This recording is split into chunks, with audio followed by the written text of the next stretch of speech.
그러면 한국 농장동물 복지 현황과 문제에 관련해서 쓴 보고서에 대한 해설 강의가 되겠습니다.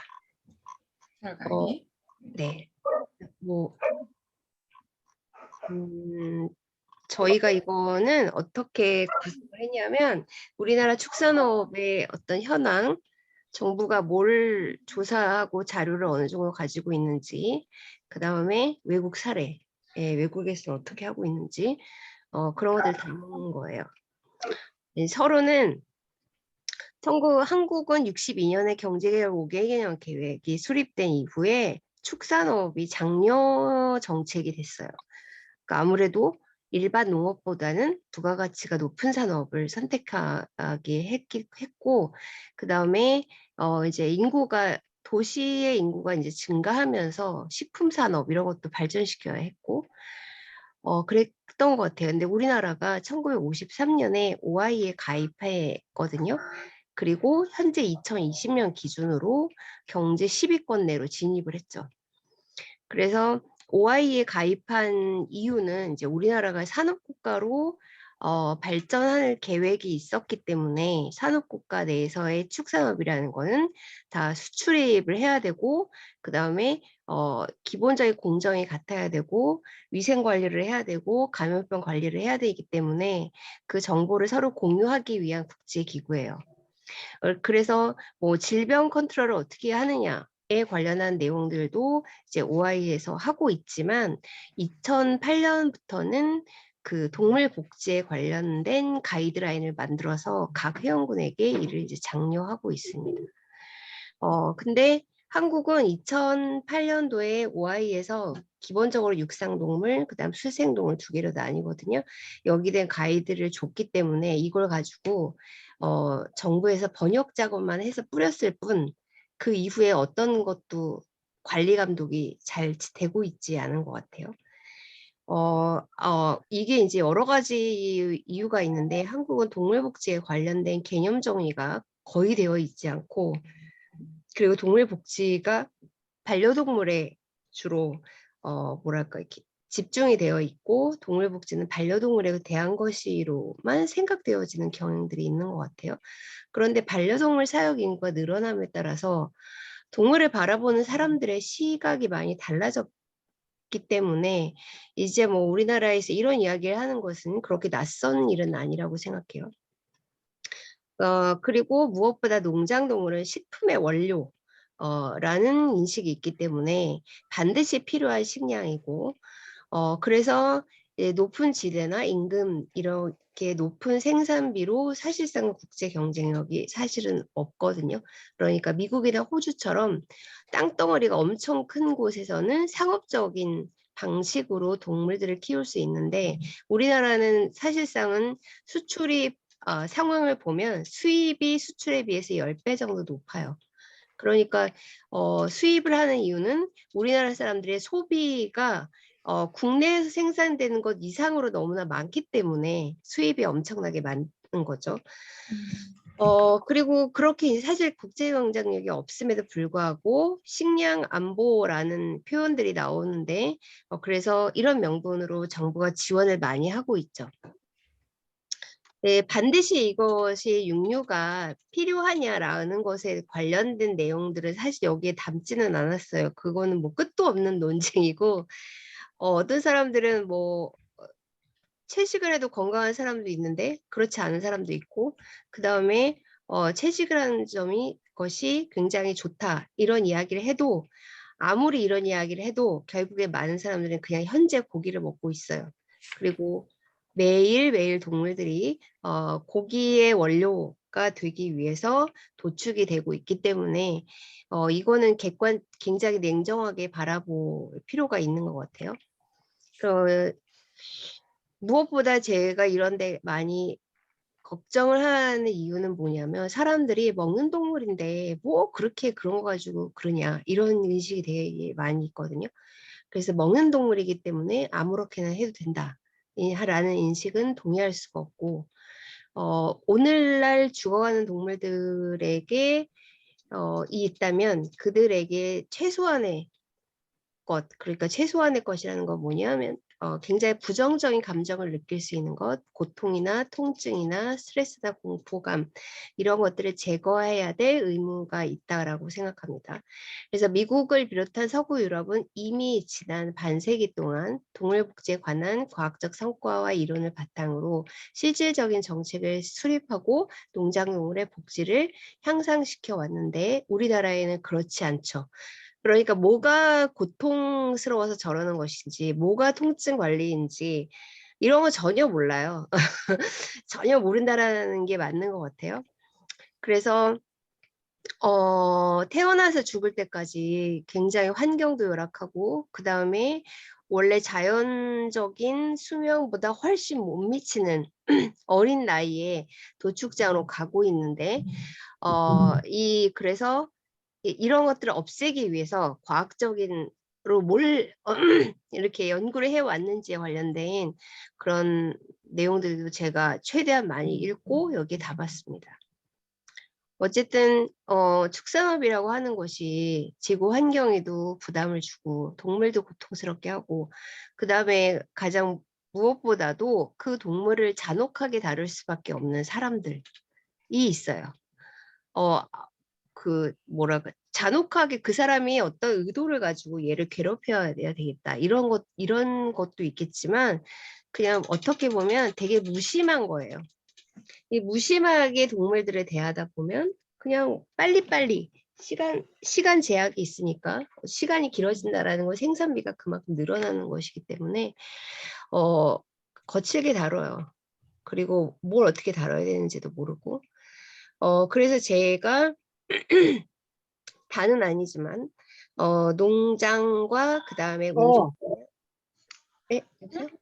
운송 차량 그 다음에 도축장까지 그 상황들을 쭉 봤을 때 농장 같은 경우는 뭐랄까 이렇게 그 작은 농장 이런 곳에 그 농장 주의 연령대가 이미 60을 훨씬 더 넘어가고 있어요.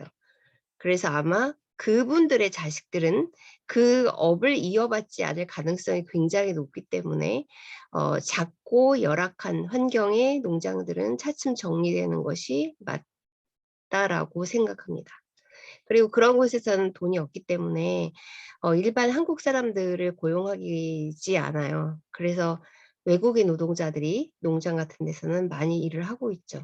그러니까 일단 언어가 많이 통하지 않기 때문에 그리고 그 사람들이 뭐 대단한 그 농업 자국 내에서 그런 것들을 배우고 들어온 사람들은 아니기 때문에 많은 학대가 이루어질 수가 있습니다. 그런데 중요한 건 동물이 그 어떤 공포심이라던가 이런 것들이 굉장히 이렇게 축적이 되는 경향이 있어요. 그러니까 농장에서부터 학대가 발생을 하면 이 동물들은 사람을 무서워하게 되고 사람과의 관계가 온전치 않기 때문에 도축장까지 가는 과정에서 거칠게 다루게 되는 거죠. 계속. 왜냐하면 이 동물은 굉장히 막 공포감에 사로잡혀서 움직이지 못하는 건데 이 사람들은 빨리 얘를 도축장까지 끌고 가야 되기 때문에 끊임없는 학대가 벌어질 수밖에 없는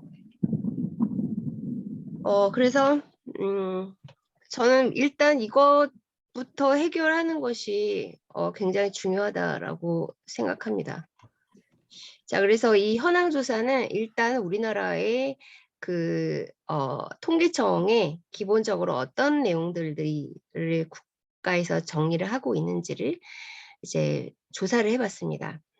가축이라고 하는 이런 사육 규모를 우리나라는 1948년부터 계속 통계 자료를 분기별로 발표를 해놓고 있어요. 그래서 통계청이나 농림축산식품부에 들어가면 분기별로 매년 나오고 있습니다. 그래서 2021년 기준으로 봤을 때 한우, 유구, 젖소, 소의 경우에는 소이력제라는 게 있어서 그 귀에다 이렇게 뭐 딱 다는 거 있어요. 거기 번호가 있거든요. 그러면 그 번호가 어느 농장에서 왔고 그 도축되는 순간까지도 그게 이력이 다 되거든요. 다른 가축의 경우에는 아직까지 그렇게 못하고 정부가 이제 일정 규모 이상의 농가를 대상으로 조사를 하고 있죠. 그래서 이제 돼지는 약 몇 개, 닭은 약 3,000개, 오리는 500가구 정도로 해서 사육 가구 수, 마리수를 조사를 합니다. 그래서 통계청 축산물품질평가원이 조사한 자료들을 쭉 찾아서 이제 이 표로 정리를 일단 해봤어요.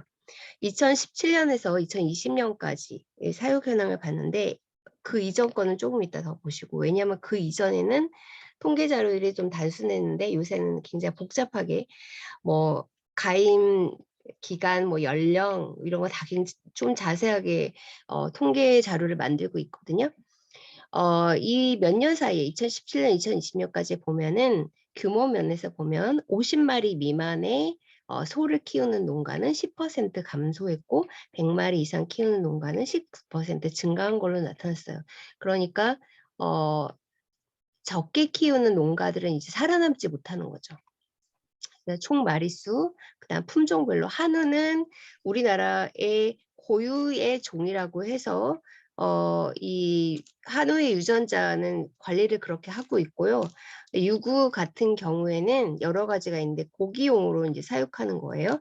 보통 젖소들이 새 송아지를 낳았을 때 암소만 젖을 짤 수 있기 때문에 숫소는 필요가 없거든요. 그래서 이런 소들은 유구로 키워져요. 그래서 보통 연령별로 보면 2세 이상이라고 되어 있죠. 그러니까 3살 넘어가는 소들은 없다라고 보시면 돼요. 그러니까 규모별로 보면 아까 말씀드렸듯이 적은 수를 키우는 농장들은 줄어들었고 많이 키우는 농장들은 조금씩 늘어나고 있는 이런 추세입니다. 자, 그 다음에 젖소는 우리나라에서 젖소 사육은 아주 크게 하지는 않는 것 같아요. 한우 유구보다는 좀 적은 편이긴 한데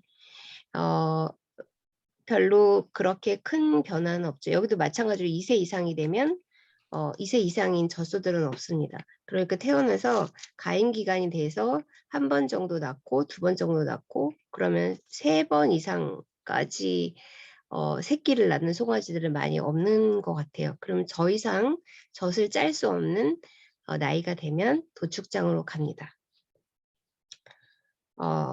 여기서도 이제 규모면으로 보면 50마리 미만이 좀 줄어들고 100마리 이상은 조금 늘어나게 됐죠. 돼지입니다. 아마 돼지는 그 전에 비하면 폭발적으로 많이 증가했는데 이 시기는 아주 큰 변화는 없었던 것 같아요. 모돈이라는 건 그 새끼 낳는 그런 엄마 돼지들 모돈 수가 비슷비슷하죠. 아주 큰 차이는 없는 것 같고 그 다음에 여기는 두당 마리수가 소랑은 좀 규모가 다르죠. 1,000마리 미만, 5,000마리 이상. 그래 1,000마리 미만은 좀 이게 돼지 농장으로 치면 작은 농장인 거예요. 이렇게 되고 5,000마리는 이 정도가 됩니다. 그 다음에 닭을 살펴보시면 닭도 요 시기는 그런 큰 변화는 없는데 규모 면에서 보면 이게 천이가 10,000마리 미만은 조금 더 줄어들고 뭐지? 이게 10,000마리인가요? 그러면 이거는 조금 늘어나게 있죠.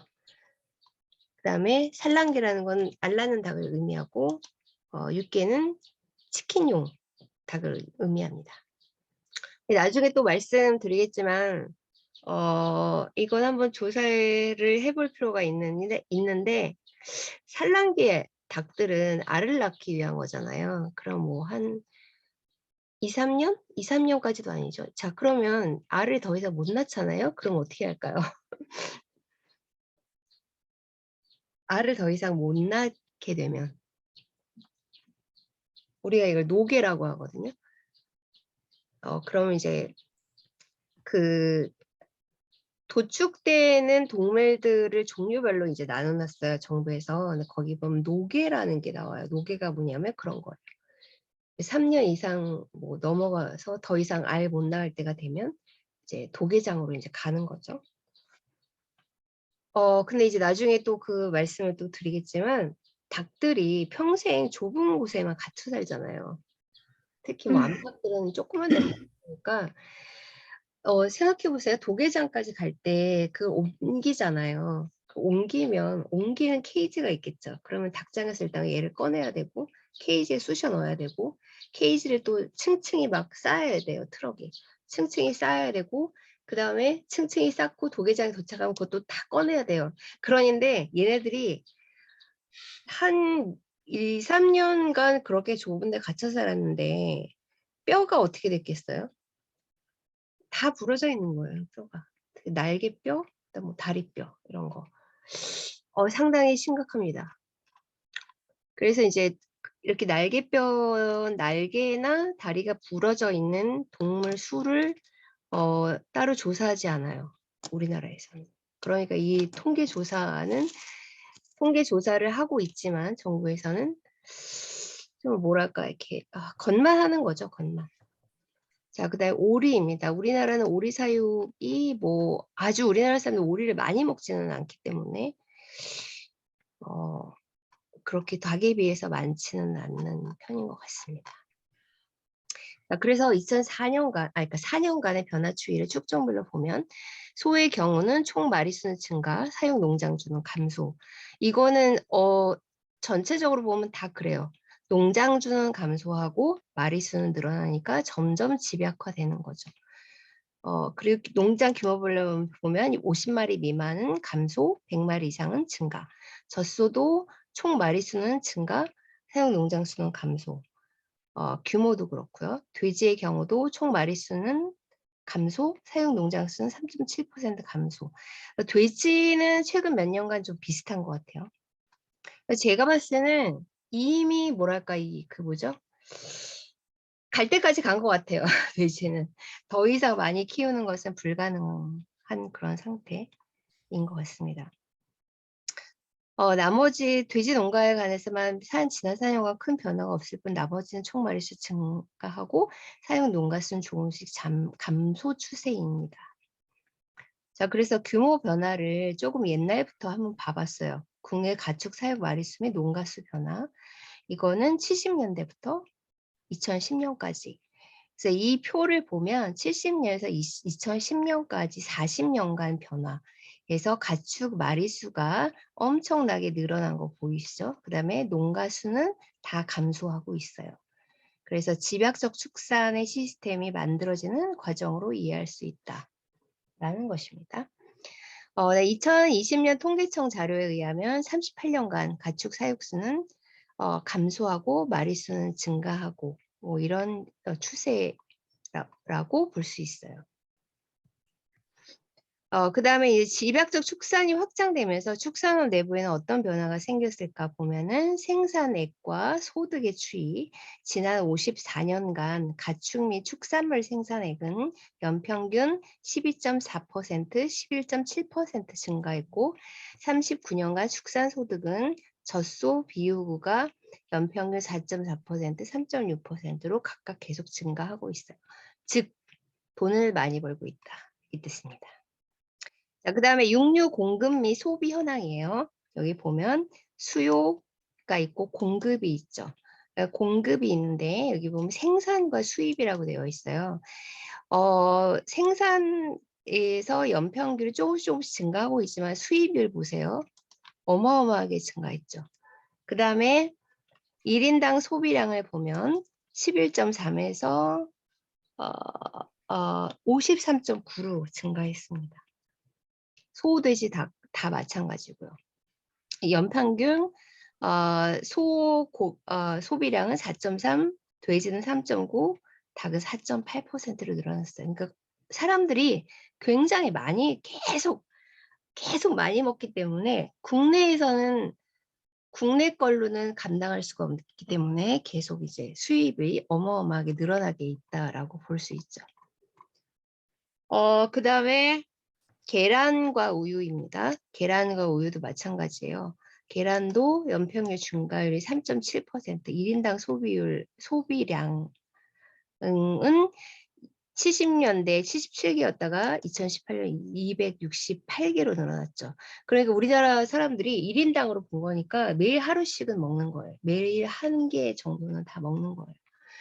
그 다음에 우유 같은 경우에는 생산이 어마어마하게 늘어났죠. 지금 48에서 2041로 늘어났어요. 그리고 이제는 이것도 물론 뭐 분유 같은 것일 수 있겠죠. 원액은 아닐 테니까.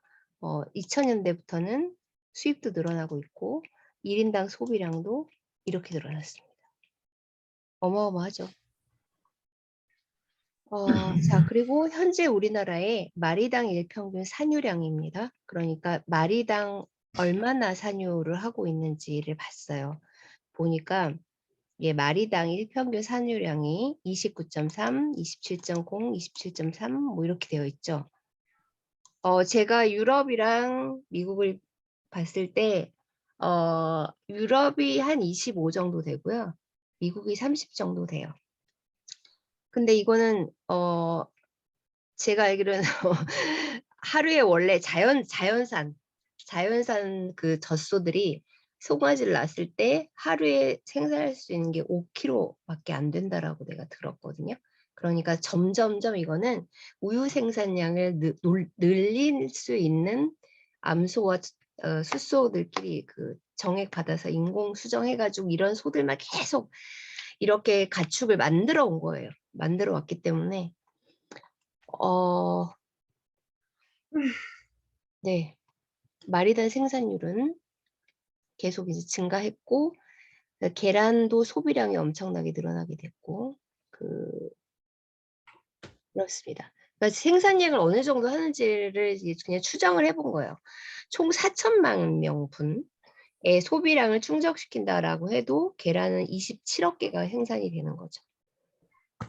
그래서 이처럼 가축을 직접적으로 그 고기를 먹는 육류뿐만 아니라 계란과 우유에 대한 소비와 생산은 굉장히 증가했고 이거는 가축의 수가 증가했다는 것을 의미하는 동시에 동물의 생산 목적이 식품 생산의 원료로 사용되고 있는 것이기 때문에 효율적으로 동물을 생산하기 위해 우량동물을 목표로 한 계획적 번식이 계속 이루어졌다라는 것도 알 수 있고 지난 몇 년간 가축의 체중은 어느 정도 증가했는지를 보시겠습니다. 다 증가했습니다. 한우가 2003년에서 2019년까지 거의 100은 아니다. 이 킬로그램이 이렇게 늘었고요. 젖소는 약간 감소했네요. 2009년도에. 근데 비슷해요. 육류는 이렇게 늘어났고 돼지 늘어났고 말 늘어났고 양 늘어났고 닭은 별로 아니다 여기다 아주 세졌구나 여기까지 왔네요. 지금 두 줄로 되어 있어서 그런데요. 여기 보시면은 닭이 1에서 2kg 늘었죠. 오리가 3에서 4kg 늘었어요. 돼지, 말, 그러니까 돼지를 보면 2021년 1분기 때 117인데 이때 2003년도에 107이에요. 그러니까 돼지는 10kg 늘었어요. 이게 뭐냐면은 제가 축산 관련 책을 보면요. 어떻게 하면 체중을 늘릴까? 그러니까 생산을 줄이고 어떻게 하면 가축의 체중을 늘릴까? 이런 쪽으로만 계속 생각을 했기 때문에 젖소 같은 경우에 이게 지금 651kg잖아요. 평균이 651. 이렇게 되면은 젖이 너무 크거든요. 그러니까 일반 소들도 몸집이 뚱뚱해졌는데 젖소 같은 경우에 몸집이 뚱뚱해지는 동시에 이 젖이 너무 크니까 기본적으로 다리가 정상일 수가 없어요. 관절염 이런 거 어마어마하고요. 그다음에 발굽이 달려 있잖아요, 소는. 근데 발굽이 달려 있기 때문에 이 발굽이 바닥이 미끄러워지면 이렇게 잘 자빠지거든요. 근데 한번 600kg 넘는 동물이 자빠졌다고 생각해 보세요. 다시 끌어올리기 되게 힘들어요. 그래서 제가 도축장에서 쓰러지는 동물들도 많이 봤어요. 그러니까 저기 뭐지? 농장에서도 쓰러지겠죠. 발이 너무 안 좋으니까. 자, 해외 축산업에서 한국의 위치를 보게 되었습니다. 그러니까 지금 이건 순전히 경제적인 경쟁률을 해서 일단 본 거예요. 이게 2014에서 2018년까지 쭉 봤은 쇠고기 생산 순위. 회국이 미국, 브라질, 중국, 아르헨티나, 호주 뭐 이렇게 돼 있죠. 자, 우리나라는 48위입니다. 이거는 경제적 지표를 한번 비교해 본 거예요. 우리나라는 생산 비가 일단 지대가 비싸고요.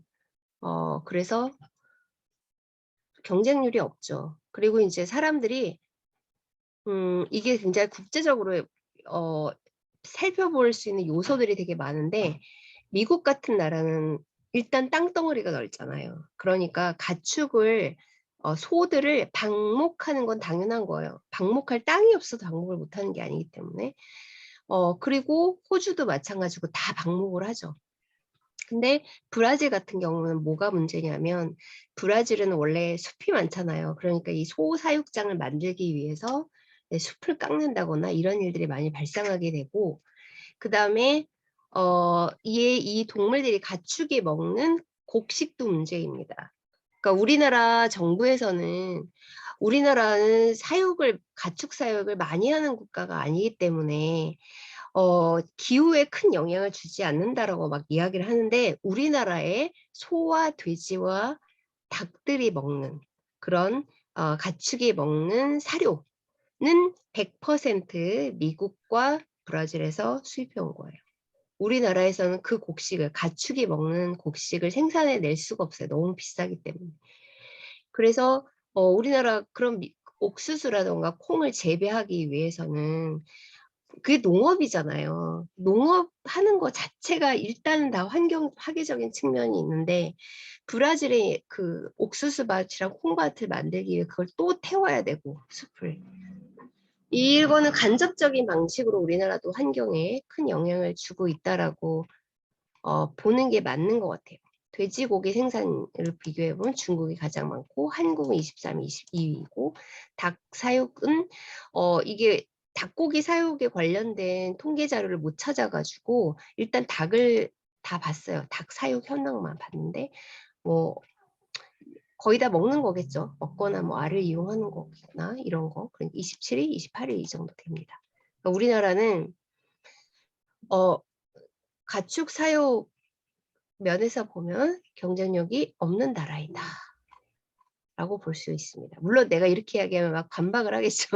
반박을 하겠지만 어쨌든 저는 그냥 팩트를 이야기하고 싶은 거예요. 자, 수출입 현황을 보면 자, 수출이 있어요.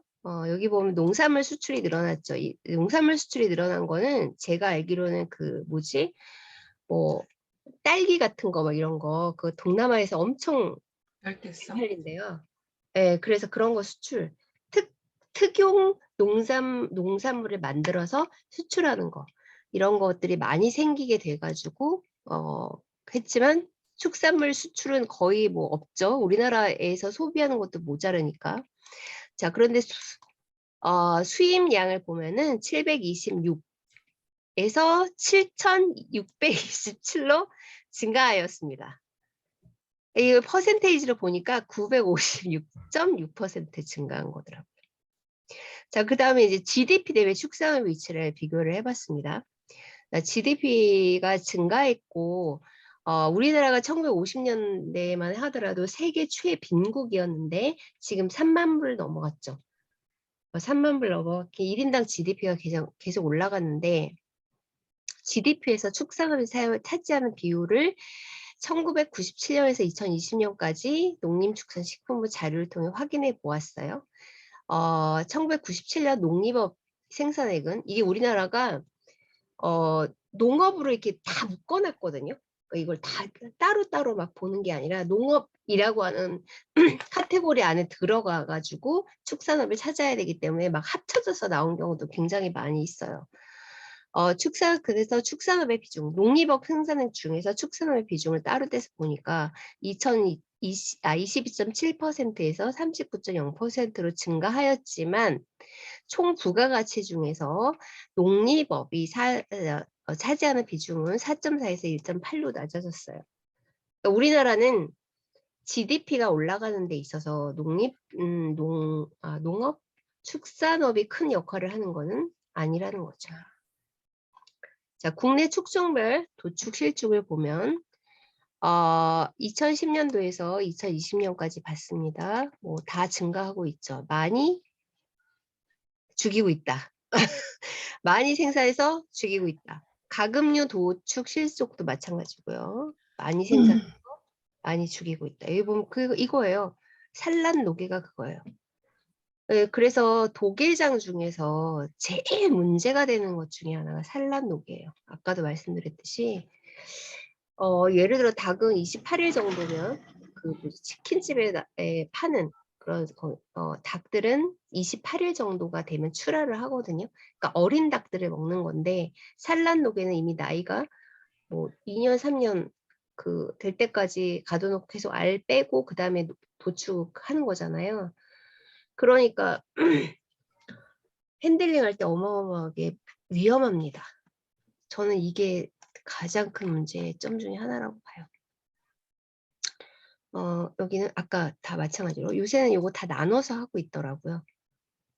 종개라는 거는 그 육용으로 쓰는 닭들의 뭐랄까 씨닭?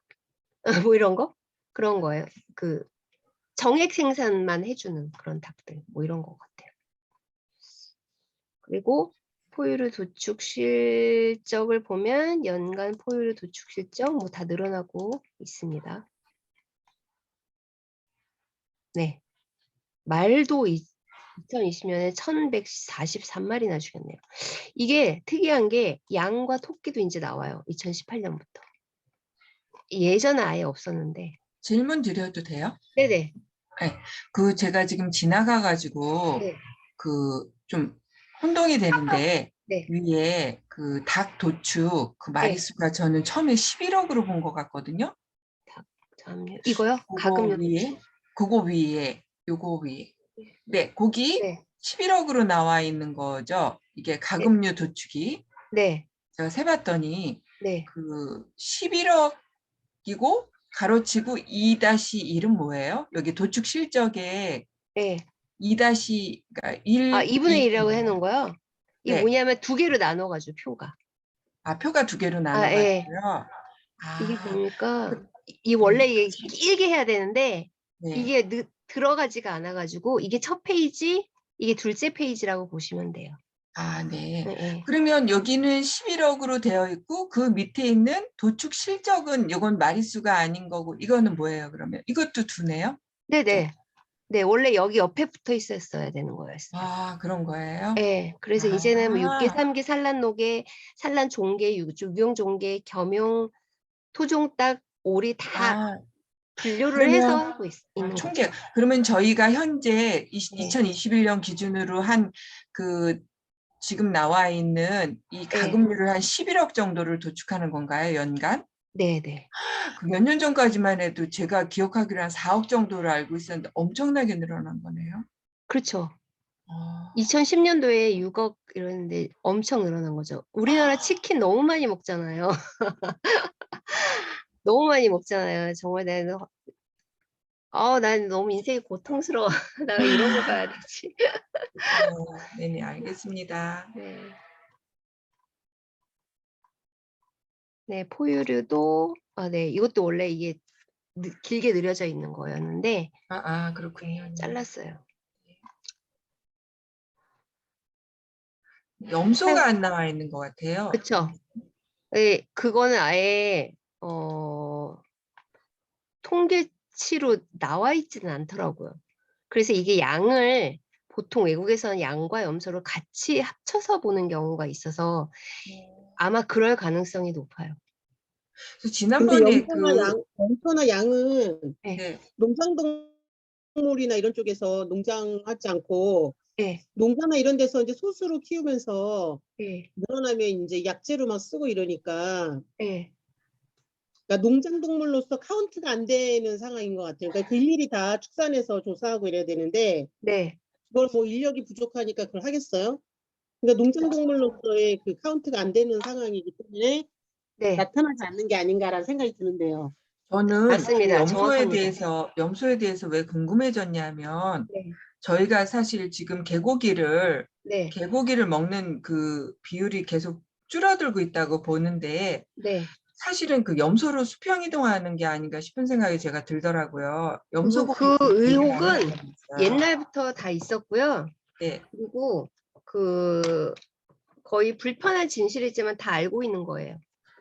우리나라에 그 뭐지 염소 도축장이 있어요. 있는데 많지는 않거든요. 왜냐 우리나라 사람이 염소 고기를 많이 먹진 않잖아요. 네. 근데 예전에 기억이 나실지 모르겠는데 그 재래시장에 가면은 네. 흑염소랑 네. 게 파는 곳이랑 항상 붙어 있었어요. 아, 맞아. 그랬던 것 같아요. 네. 그러니까 염소를 도축하는 사람들이 게도 도축해 주는 거고 지금 각 지방에 몇 개 그 염소 도축장들이 있는데 거기도 이제 그 파견된 공무원들이 수의사들이 와 있어요. 근데 수의사가 퇴근하잖아요. 그럼 그때 밤에 게를 도축을 해줘요. 개를? 예. 그거는 예전부터 알고 있어. 누구나 다 알고 있지만 그냥 불편한 진실이고 아마 그 게장수들이 자기네들이 염소로 이렇게 갈아타려고 하는 것도 비슷한 음모가 있는 거죠. 그래서 왜냐면 제가 지난번에 그 세미나 때 대표님이 염소의 도축 실태에 대해서 얘기를 하시면서 얼핏 제가 흘려들었을지 모르지만 그 심각하다고 얘기를 하셨던 것 같거든요. 염소 도축 과정이. 그래서 제가 염소 도축하는 장면을 보니까 네. 모란시장에서 개 죽이는 거랑 똑같아요. 아. 그 방식으로 죽여요. 네, 이거는 면밀한 검토가 필요해요. 그리고 게장수들이 지금 어차피 게를 안 먹잖아요, 사람들이. 그럼 그래서 그 개들을 키워줄 수도 없잖아요. 그러니까 도축해서 팔아버리고 싶겠죠. 네, 그래서 흑염소로 자기네들의 업종 전환을 한다 이런 방식으로 말하는 것 같아요. 어차피 흑염소 도축장은 정부의 손길이 굉장히 닿지 않는 곳이라는 걸 알고 있기 때문에 그러니까 또 음성의 음성화를 하겠다는 거군요. 염소를 그렇죠. 내서 네. 개도 같이 도축을 그렇죠. 하겠다는 거. 독이 나왔는데 염소공인지 개공인지 알게 뭐예요. 섞어서 팔 수도 있고 염소탕 이랬는데 그게 개탕일 수도 있는 거고. 네, 저는 그 음모라고 생각해요. 너무나 빤히 보이는 잔머리라고 생각이 들거든요. 그래서 자기네들은 일단은 개를 더 이상 이렇게 키울 수도 없고 아무도 안 사는데 이 개들을 자기네가 책임질 수가 없는 거예요. 정부가 그 뭐지? 합의금 쪽으로 산업이 이제 업종을 이렇게 없애야 되니까 산업적으로 없애야 되니까 말이다 얼마를 주겠죠. 전혀 안 주지는 않을 거란 말이에요. 그게 또 몇 년간 또 논의는 이어지겠지만 그러면 자기네들이 이 개를 그렇게 해서 받는 건 받는 거지만 자기네들이 원하는 방식만큼 많이 받을 수는 없을 거예요. 정부가 얼마나 짠데 응? 나라 돈 주는 게 뭐 장난도 아니고 그러니까 되게 최소한의 돈만 줄 가능성이 높으니까 이놈들이 그런 잔머리를 쓰는 거예요. 우리 흑염소로 업종 전환한다. 내가 봤을 때 그거예요. 그렇게 해가지고 세탁을 하려고 하지 않을까.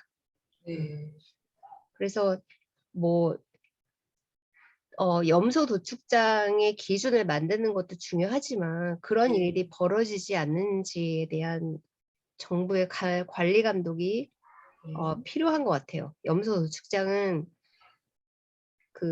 어쨌든 다른 도축장도 많이 그렇게 하지만 뭐 1년이든 2년이든 뭐 몇 달에 한 번씩이든 불시에 가서 개 털 있는지 조사하고 이거 해야 돼요.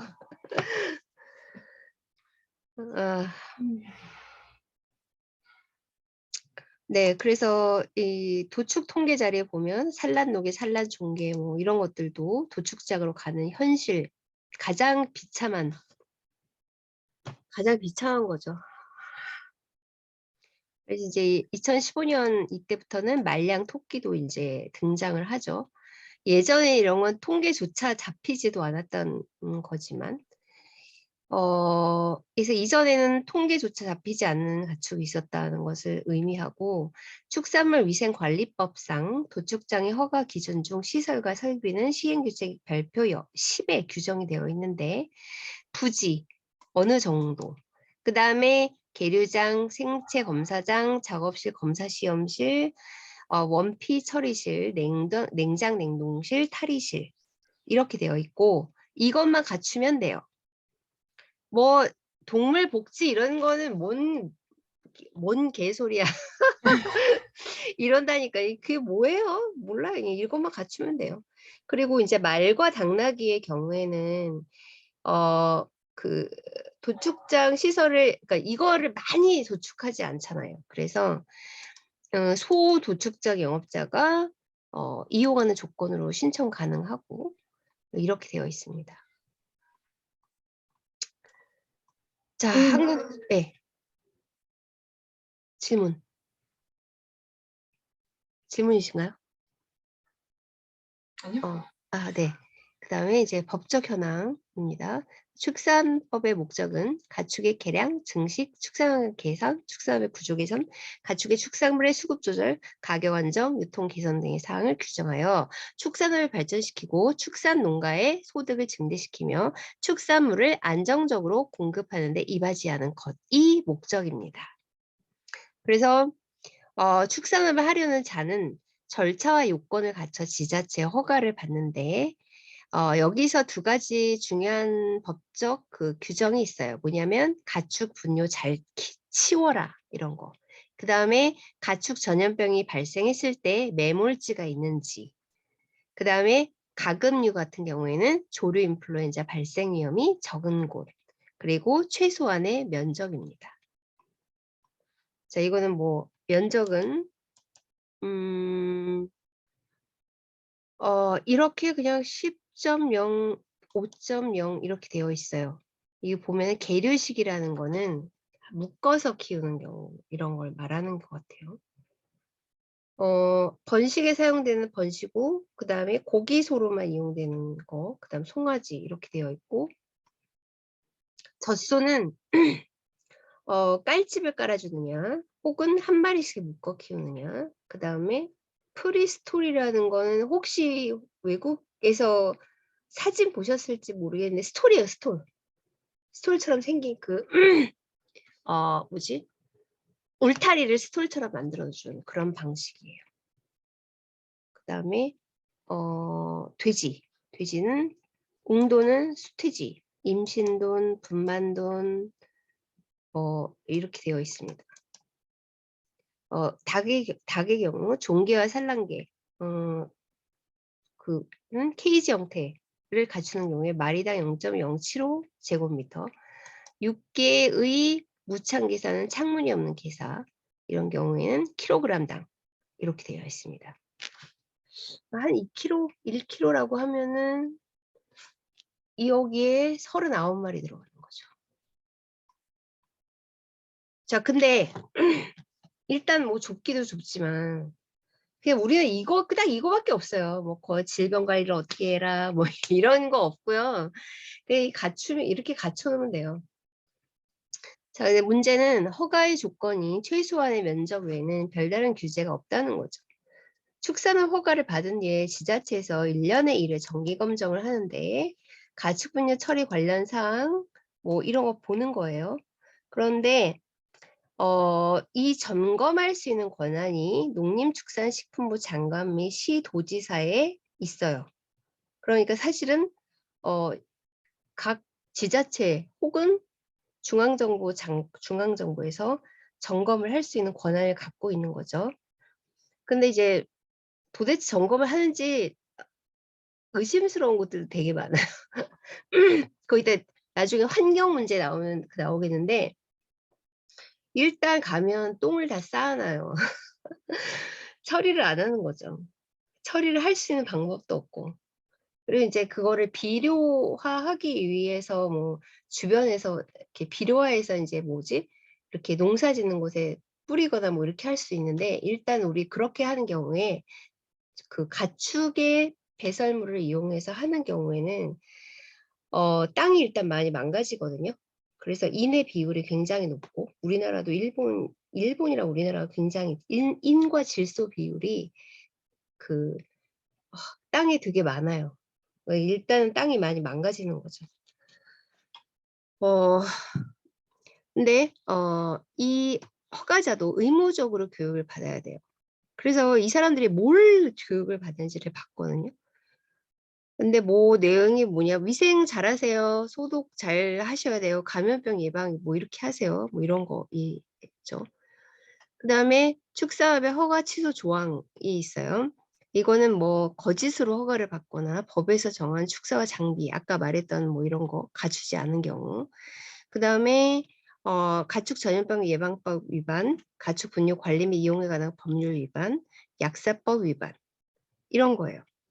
그러니까 뭐 복지의 기준이 없고 복지에 관련된 거를 점검할 규정도 없고 규정이 없고 교육도 안 시키고. 그럼 뭐 동물 복지가 뭔지를 모르니까요. 그거 하면은 뭐 이제 돈 많이 들어간다. 그래서 그냥 뭐 이건 제 생각입니다만 동물복지 축산 인증제 하잖아요. 저는 이거 약간 꼼수 같다는 생각도 들어요. 그 인증제 우리나라에서 하는 인증제 보면은 수준이 굉장히 높은 편이에요. 그 정도면은 복지 뭐 농장으로 쳐줄 만큼 굉장히 수준은 높은데 그거 하려면 돈이 많이 들잖아요. 생산비가. 그러니까 그 생산비를 뭐 국가에 대주는 것도 아니고 그래서 그거 하면 돈 많이 들고 근데 사람들은 비싸다고 안 사 먹고 이러는데 그거 하고 싶겠어요? 그러니까 별로 실질적이지 않다는 거죠. 그러니까 이렇게 열악한 축사업은 따로 그 진짜 99% 따로 이렇게 하고 있고 불과 몇 퍼센트의 농장들만 동물복지축산이라고 해서 이렇게 인증해 주고 있는 상황인데 제가 봤을 때는 이 모든 농장들을 동물복지축산으로 바꿀 수는 없을 것 같아요. 일단 땅이 없어요. 그래서 이거는 장기적인 전망을 놓고 열악한 곳은 그냥 정리하고 복지엔 좀 기본적으로 좀 들어가게 만들고 근데 모든 농장한테 그렇게 할 수는 없겠죠. 그래도 적어도 동물들한테 너무 고통스러운 것들은 없애야 되잖아요. 예를 들어 동물들한테 너무 고통스러운 상황 중에 가장 심각한 게 뭐냐면 자빠지는 소예요. 그거를 다우너소라고 부르거든요. 그 미국에서는 다우너소 얘기 나왔을 때 막 온 나라가 시끌시끌했는데 우리나라는 다우너소 얘기해도 뭔 소리 하는지 그게 뭐 어쨌다는 건지 뭐 이런 건데 그게 뭐냐면 농장에서 계속 이제 살만 찌우잖아요. 그리고 우리나라 특징이 아까도 보셨겠지만 기본적으로 그 동물이 움직일 수 있는 정도의 면적이에요. 축산업에서 말하는 이런 예를 들어 10제곱미터다. 그러면 우방에서 풀어 사육한다라고 하는데 그냥 이렇게 딱 울타리 있고요. 저 소들이 몇 마리 있는 거예요. 그러면 10제곱미터 정도의 한 마리당 면적을 준다는 얘기는 뭐냐면 얘가 그냥 앉아서 앉거나 눕거나 이거 할 수 있는 정도의 면적인 거지 운동을 할 수 있는 면적은 없는 거예요. 그쵸? 근데 소들은 살이 굉장히 많이 쪘는데 운동을 못하니까 발굽이 어떻게 되겠어요? 이 발굽이 이렇게 길어요. 얘네들도. 근데 소들이 많이 걸어 다니면 이게 자연스럽게 깎이거든요. 그러면 운동을 안 하니까 이 소 발굽이 이렇게 길어지게 되면 발톱이 기는 것처럼 쭉 길거든요. 그럼 뭘 해줘야 되냐면 트리밍을 해주는 거예요. 트리밍을 하기 위한 장치가 있어요. 도구도 있고. 그러면 트리밍을 누가 하냐? 제가 미국 같은데 그 사이트에 농업 관련된 사이트에 들어가 보면 농부들이 배워요. 배워가지고 이렇게 소가 막 이렇게 야 발 줘봐 이러면 발 주는 건 아니니까 소를 이렇게 몸을 보정하는 보정기가 있어요. 그 보정기도 이제 훈련을 하는 거죠. 긍정 강화 훈련을 하는 거예요. 그 먹이를 이렇게 줘서 소가 자연스럽게 그 보정기에 딱 들어가게 하면 소의 몸에 딱 맞거든요. 그러면 그 보정기를 딱 잠근 다음에 살짝 이걸 들려요. 그럼 발이 보이잖아요. 그럼 트리밍 해주는 거예요. 이렇게 갉아주는 거예요. 그리고 발에 뭐 염증 같은 거 있는지 봐주는 거거든요. 그 말 같은 경우는 그거 하잖아요. 그거 하는 사람을 마필 관리사라고 하거든요.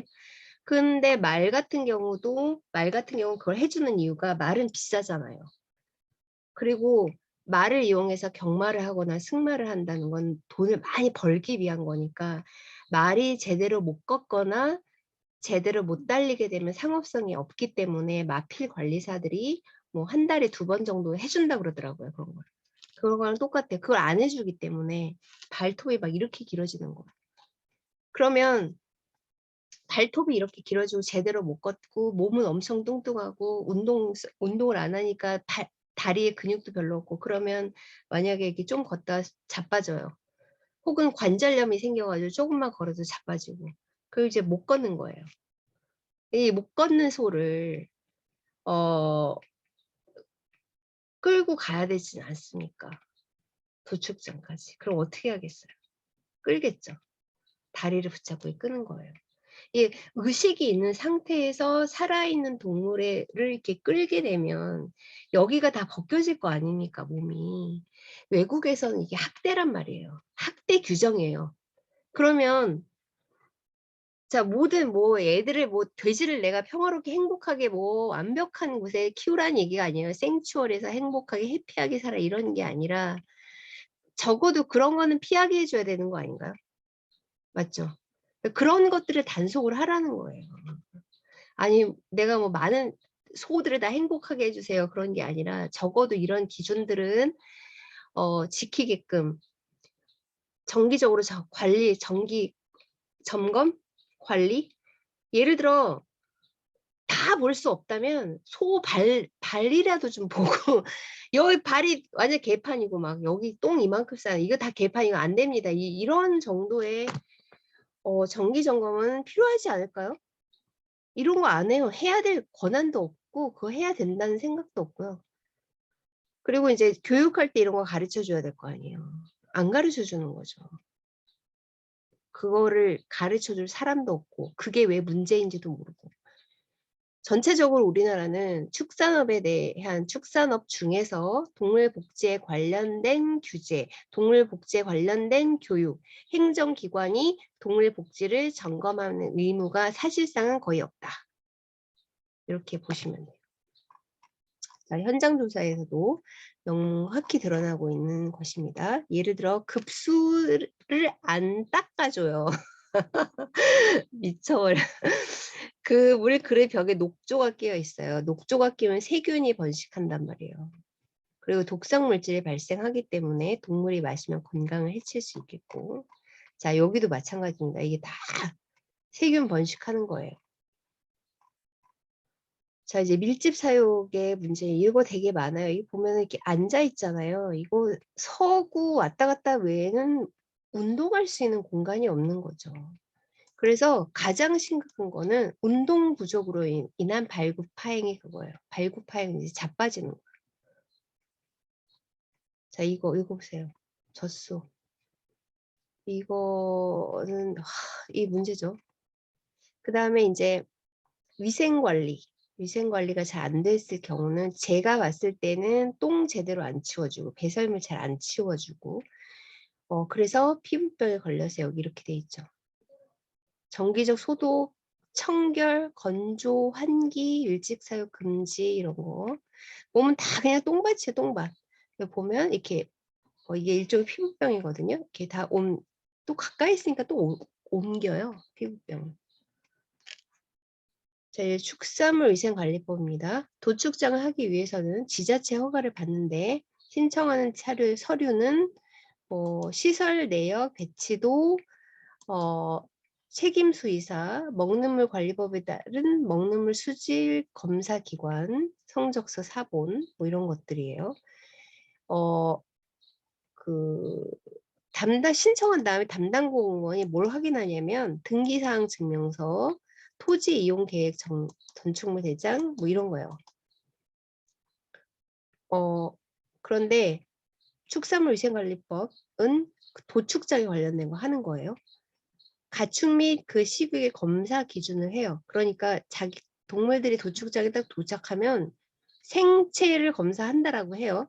근데 뭘 검사한다는 건지 모르겠어요. 그냥 걸어가면 괜찮은 거예요. 식육 가축 및 식욕의 검사 기준은 이렇게 되어 있어요. 가축의 자세, 거동, 영양 상태, 호흡 상태들을 관찰하고 필요한 경우 맥박, 체온을 측정한다. 피부와 털의 상태를 확인한다. 필요한 경우 눈꺼풀, 비강, 구강, 항문, 생식기 직장 검사를 실시한다. 자, 그런데 법적으로 정해놓은 법종 전염병, 그거는 큰일 나죠. 그거는 이제 도축하면 안 되니까 그런 동물이 있는지만 보는 거예요. 그래서 이런 동물들은 식용을 쓸 수 없기 때문에 따로 안락사에서 소각 처리해요. 나머지는 안 보는 거예요. 그리고 가금류는 군별 검사와 개체별 검사라는데, 군별이라는 건 그 닭들은 쭉 모여져 있으니까 계류장에서 실시하는데, 계류장에는 닭들이 딱 도착하면은 그 계류 그 뭐죠? 그 박스, 닭이 쫙 들어가 있는 박스를 쫙 세워놔요. 세워놓는 거예요. 그럼 이제 쭉 이렇게 보는 거예요. 이렇게 대충 봐요. 그 다음에 수송 중에 죽었거나 손상이 심해서 식이구를 제공하기 어렵다고 판단되는 가축은 곤란해요, 폐기한다. 수송하는 과정에서 많이 죽어요. 닭과 돼지는 열 스트레스에 굉장히 약하기 때문에 아까도 말씀드렸듯이 몸이 굉장히 쇠약해져 있는 상태에서 기본적으로 트럭에 벤틸레이션이 안 되잖아요. 그 안에 무슨 에어컨이 있겠어요? 뭐가 있겠어요? 그러니까 막 이제 쌓아놓는다고요. 근데 이제 쌓아놓는데 닭을 집어넣는 그 케이지라고 하죠. 그 케이지가 옛날 거 그대로 쓰는데 아까 보여드렸듯이 닭이 엄청 커진 거예요. 커지니까 대충 이렇게 딱 보면은 닭들이 다 이렇게 앉아 있어요. 왜냐면 몸이 컸거든요. 이런 상태에서 굉장히 더운 날 운송을 하면 딱 도계장에 도착하면 이미 죽어 있는 닭들이 있어요. 그 따로 폐기 처분하거든요. 이거를 그 DOA라고 해요. Dead on Arrival이라고 해서 죽어 있는 닭들 따로 분류. 근데 죽어 있는 닭들 보면 막 이렇게 쌓여져 있죠. 생체 시 주의해야 될 질병으로는 뭐 법정 전염병 뭐 이런 거 보는 거죠. 잠깐만요. 네, 이상하게 나네.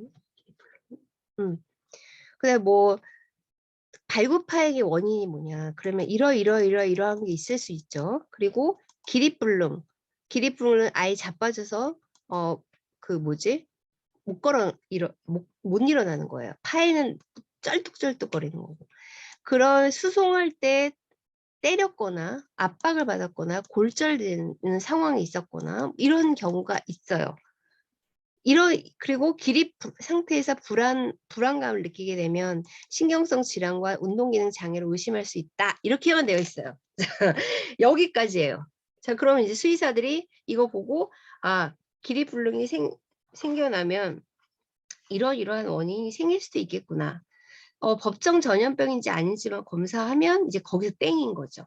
그런데 이 발굽 파행이면 굉장히 뭔가 관절에 무리가 가거나 발이 다쳤을 수도 있고, 자빠지는 경우에 이걸 끌어가기 위한 뭔가 조치가 필요하잖아요. 근데 의식이 있는 상태에서 질질 끌면 안 된다거나 이런 게 복지에서 중요한 요소인 거잖아요.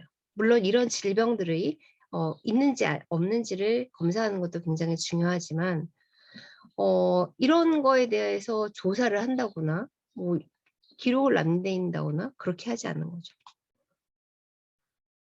그리고 이제 기립불능 상태입니다. 기립불능 상태에서 딱 그 동물들이 불안한 표정이나 행동들을 하게 되면 신경성 질환이 있을 수 있다라고만 되어 있지만 도대체 이 불안함감, 불안 반응, 통증 반응 이런 것들이 어디에서 오는 것인지, 왜 그런 것인지에 대해서 생각하는 사람들은 아무도 없어요. 아무도 없어요. 이게 도축장에서 잘못 어떤 설계에서 발생할 수도 있고, 운송 중에 무슨 일이 발생할 수도 있고, 농장에서부터 발생해 올 수도 있어요. 근데 그런 거는 중요하지 않은 거죠. 자, 기립불능. 이거 하나만이라도 좀 바뀌었으면 좋겠어요. 도축장에 도착했을 때 이미 기립불능 상태예요. 자, 그럼 여기 뭐 끄는 거 있죠.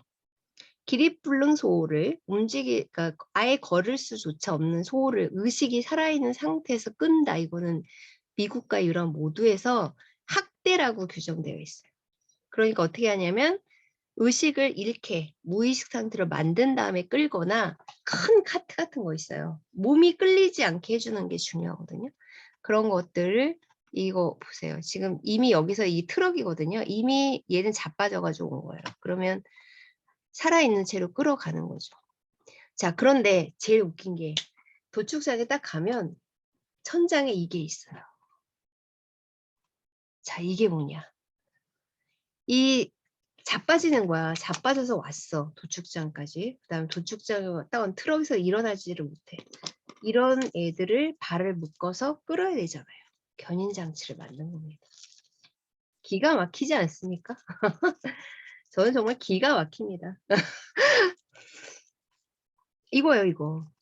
이거 끌어가려고 이렇게 만들어 놓은 거고, 이거 이제 뭐, 이러고 다 자빠져 있어요. 자빠진 거예요. 못 일어납니다. 여기 보면은, 그, 마우스도 그거 있잖아요. 바디 컨디션 스코링을 하잖아요. 여기 보면은 엉덩이뼈가 완전 앙상하거든요. 그러니까 이미 얘는 농장에서부터 건강 상태가 굉장히 악화돼서 농장에서 자빠진 거예요. 그러니까 그 기간 동안에 안 본 거죠, 아무도. 얘가 이렇게 되고 있다. 문제가 생길 수 있다. 이런 거에 대해서 아무도 신경 쓰지 않은 오늘 자빠져 있으니 이거 어떻게 해야 되지? 그러면 이제 트럭 불러가지고 거기서부터 끌고 오는 거예요. 자, 이런 거. 이런 것들. 얘 눈, 제가 그 뭐지? 영상에서 보셨는데, 잠깐만요. 영상에서도 그때 보여드렸었는데 눈 깜빡깜빡 하고 있어요. 의식 상태에서 여기까지 끌고 오는 거죠. 기립불능 상태가 되는 원인은 여러 가지가 있는데 이미 농장에서 시작된 증거들 관리되지 아까처럼 말씀해드린 트리밍 안 한 소입니다. 이거 되게 많아요. 엄청나게 많아요. 자, 그 다음에 이거예요. 이 농장인데요. 청색 테이프. 청색 테이프. 이제 얘가 발굽이 뭔가 이상이 생기면은 이제 청색 테이프로 이제 감아주는 거죠.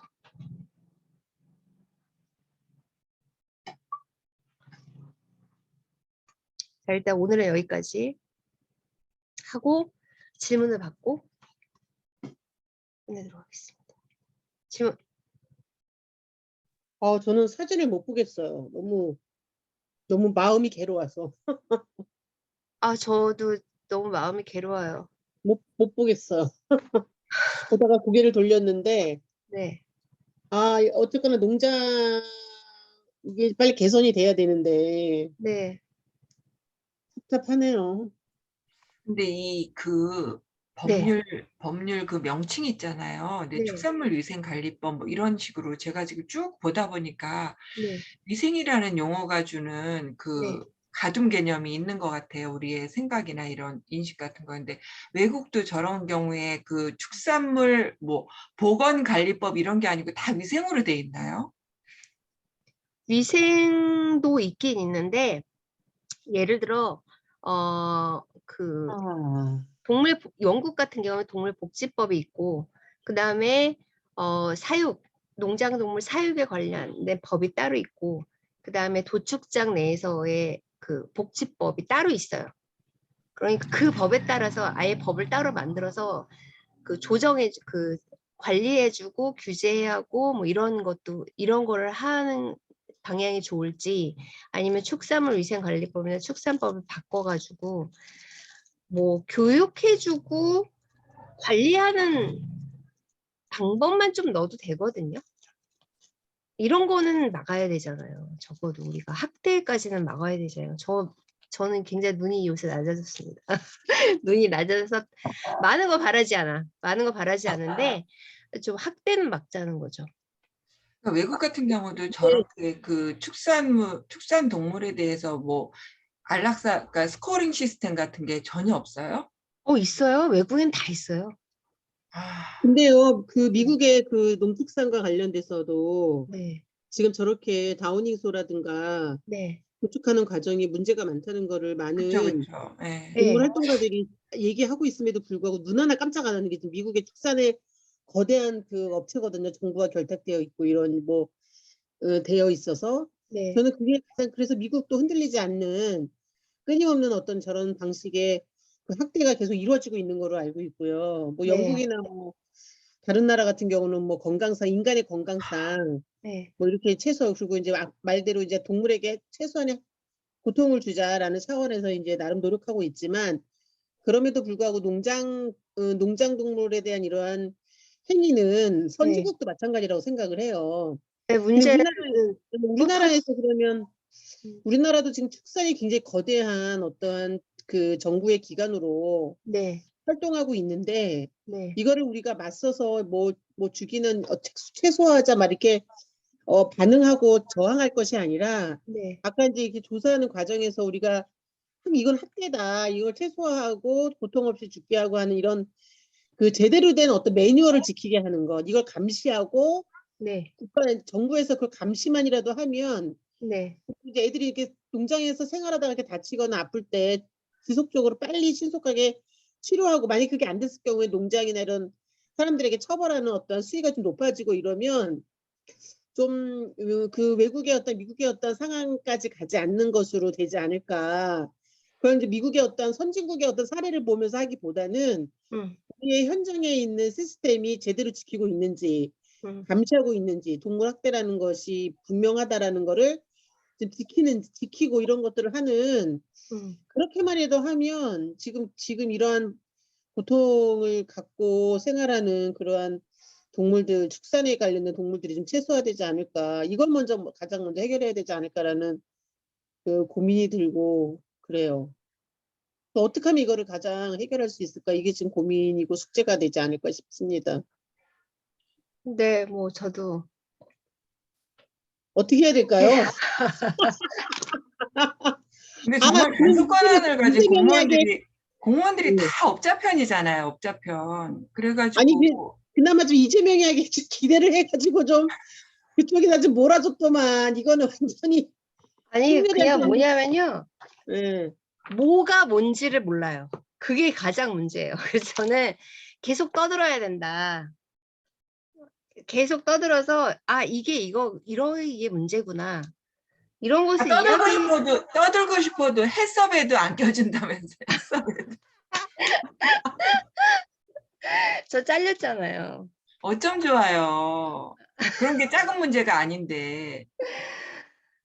어, 제가 좀 뒤끝이 있어가지고 잊을 수가 없습니다. 뭐 잃으셨어요?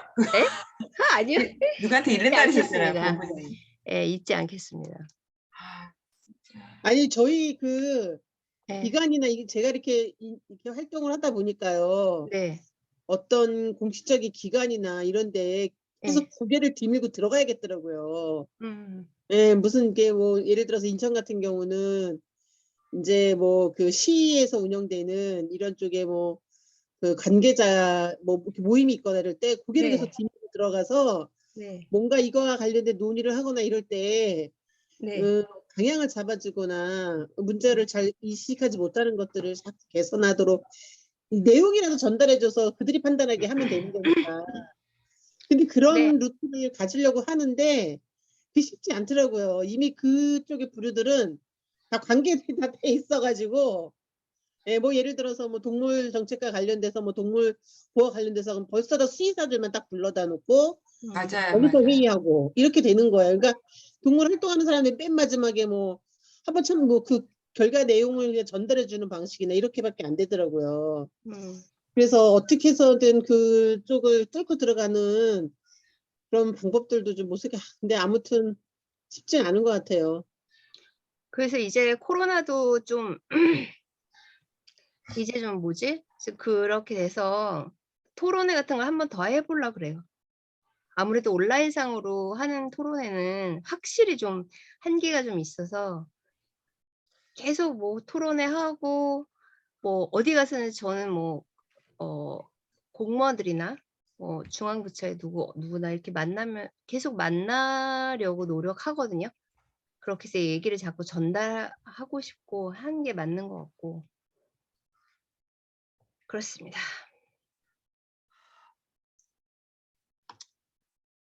저는 또 한 가지 네. 약간 제가 뭐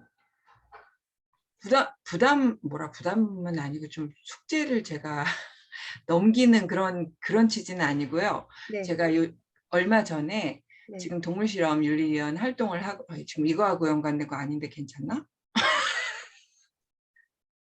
축산동물 아닌 얘기인데 괜찮나요? 네네네. 그럼요. 예, 그럼 동물 실험에 관한 네네. 이야기인데요. 네. 제가 동물실험윤리위원 활동을 하고 있는 기관에서 네.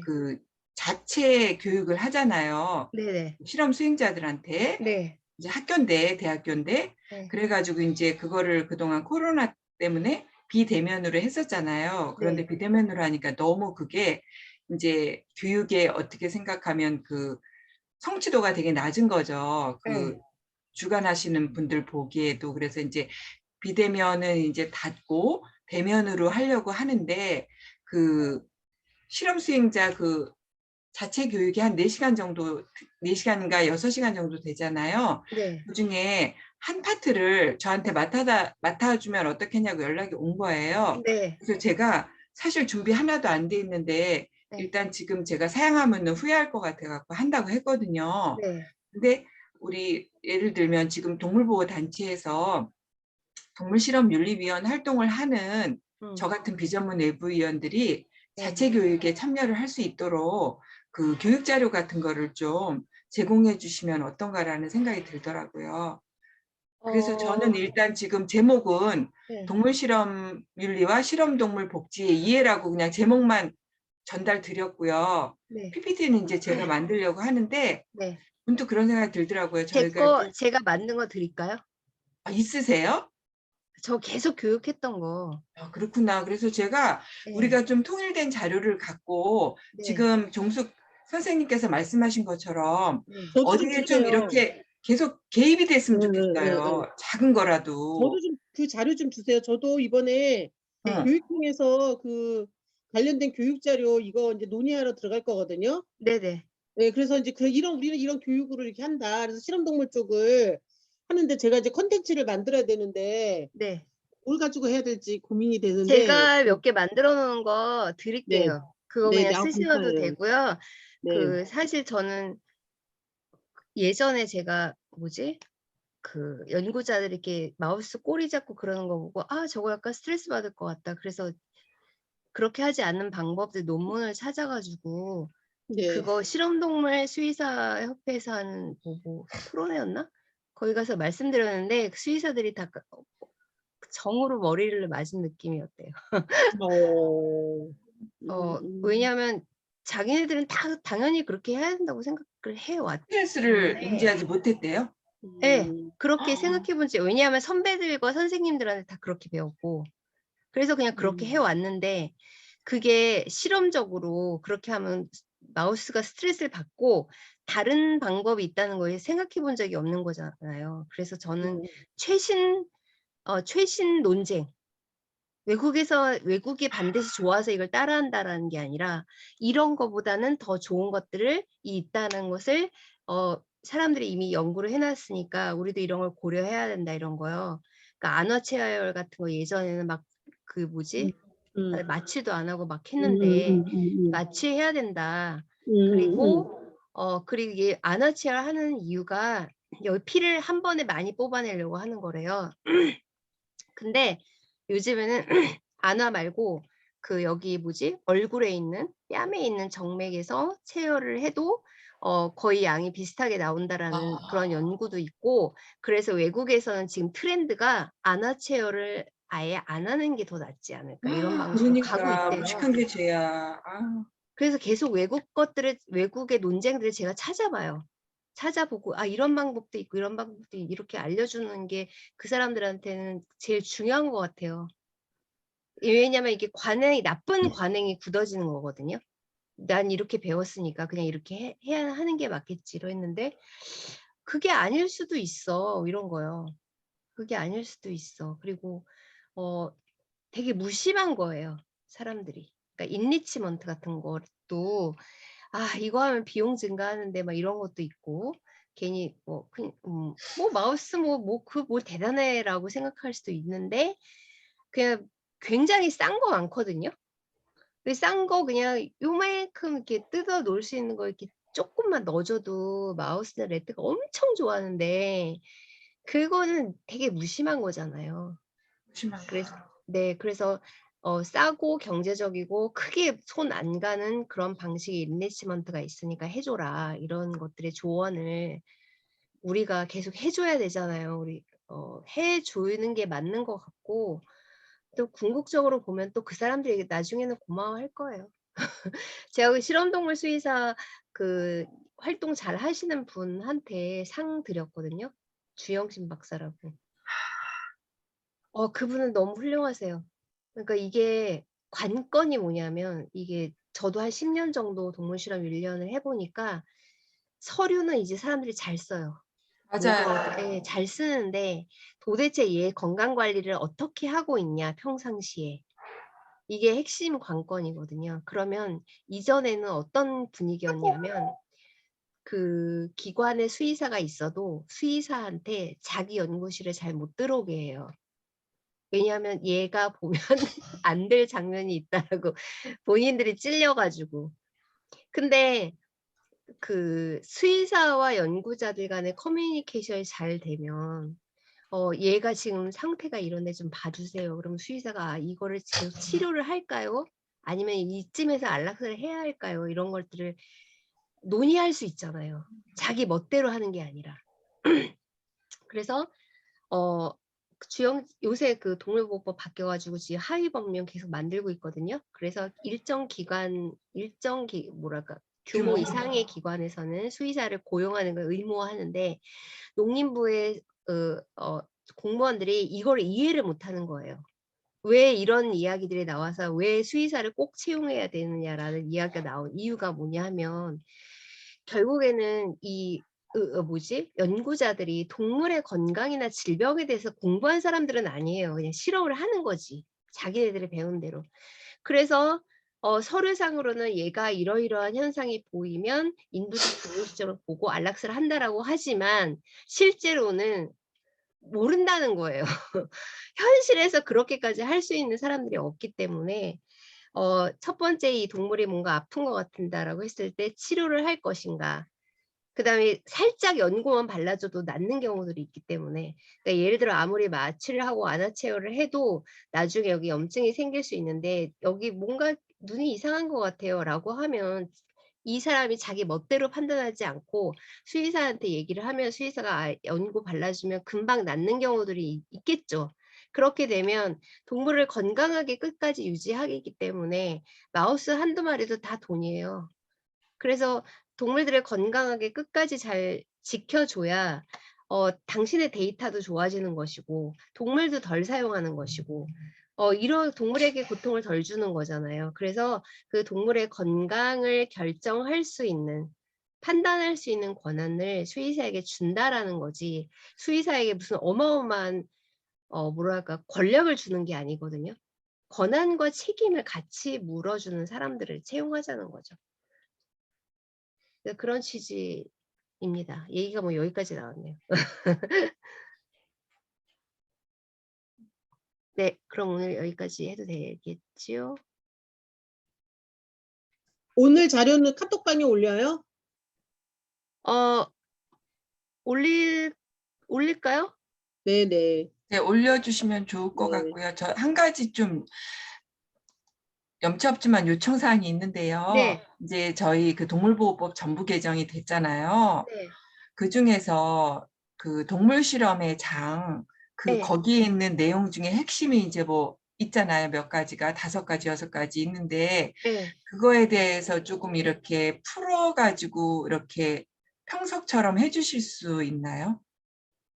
저도 자세히는 예를 못 들면 봤어요. 전임수의사 제도의 취지, 또 이게 어떤 그 변화를 줄 것이며 이거에 대한 뭐 장점, 우려점 이런 거에 대해서 좀 그 대표님께서 좀 이렇게 풀어서 설명을 해 주시면 어떨까 싶은 생각이. 네. 다음 시간에 네네네. 네 알겠습니다. 그럼 오늘은 여기까지 하고 제가 이거는 자료는 올려드리고 다음에 또 공지를 하겠습니다. 네, 이 교육 지금 자료는 영상 개인 메일로 자료를 보내주시나요? 그 저희 동물을 개인 위한 메일로. 행동에 올려주시지는 않나요? 올릴 개인 메일로 거예요. 보내주시죠. 올리실 거죠? 네, 알겠습니다. 네.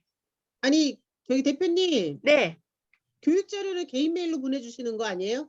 교육 자료는 개인 메일로 보내드릴 거고요. 네, 그리고 감사합니다. 이거는 저희 동물을 위한 행동의 그 뭐지?